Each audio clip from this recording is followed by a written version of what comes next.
There once was a girl named Prachi who decided to visit a zoo.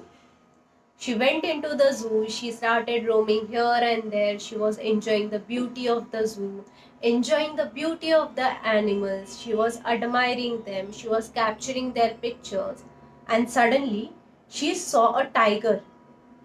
The moment she saw the tiger, she got so scared that she started running. A friend of her caught her hand at that moment and told her that, "Look, Prachi, the tiger is in the cage. He can't come out of the cage. There is no need to run. There is no need to get so anxious." This friend of her was a reasonable friend who gave her a reason and told her about the situation.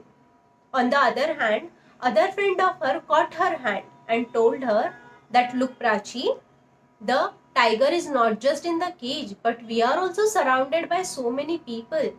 And on the top of that, we are in a zoo. This is a safe place. So you can calm down. There is no need to get so anxious." Prachi then calmed down. This story brings me to the topic of my today's video, that is anxiety. Namaskar. Welcome back to my channel Mind Your Mind. This is Vinita. Today, I'm going to try to explain the concept or the emotion of anxiety. We all experience anxiety at least once a day. Some of us experience anxiety in a low or a moderate level, but few of us experience anxiety in a very high levels. Anxiety is the emotion which is future oriented. This emotion creates fear or uncertainty about future in us. This fear or this emotion does not let us stay in the present. It always drives our attention towards future and making us very conscious about the future or uncertain about future. Anxiety is somewhat related to fear. It is somehow similar to fear. But the difference between fear and anxiety is that fear subsides easily. You see the tiger, you feel scared, and once you realize that the tiger is in the cage, the fear is subsided. Whereas anxiety stays with us for a prolonged period of time. You see the tiger, the anxiety gets created in you, and even though you understand that the tiger is in the cage, he can't step out of the cage, still your mind tricks you. It creates the question, what if the cage breaks down? What if the tiger comes out of the cage? This what if creates anxiety. There is a part of our brain known as amygdala creates the emotion of anxiety. When we are caught in a situation of a dangerous situation in which we feel scared, our brain, the part of our brain named amygdala, creates the emotion of anxiety or the feeling of anxiety. Once the feeling of anxiety is created in the amygdala, the nerve fiber which runs through amygdala reaches the hypothalamus, a part of the brain which is connected to amygdala. Once the hypothalamus is signaled that anxiety has been created, it sends the signal of fear in our body, releasing the stress hormone in our body. So our body starts responding to the anxiety. That is, our muscles get tight. We start breathing heavily. Our heart rate increases. We start trembling, sweating. In some cases, people even faint when they feel extreme anxiety.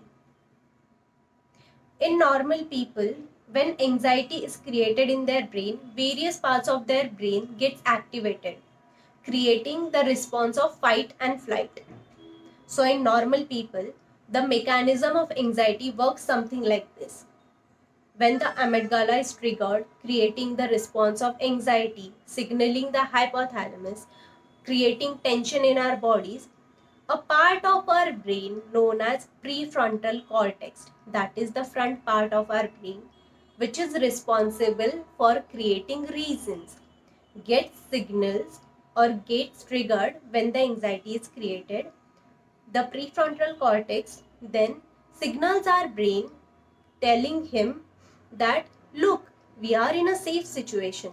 Referring to the story that I quoted at the beginning of this video, the prefrontal cortex, that is first friend of her, the reasonable friend of Prachi, told her that, look Prachi, the tiger is in the cage. Similarly, the prefrontal cortex is our reasonable friend who provides us with a reasonable reason when anxiety gets created in our mind. The second part of our brain, known as hippocampus, is the contextual friend of Prachi. Remember the friend who gave her a context in which they were? The hippocampus is the contextual friend who gives us a context in which we are, bringing us down to our ground reality and reducing the levels of anxiety in our mind and our body. So in normal people, the prefrontal cortex and the hippocampus brings down the anxiety after a point of time. This is the normal mechanism of anxiety. Whereas there are few people who find it terribly difficult to control the levels of their anxiety.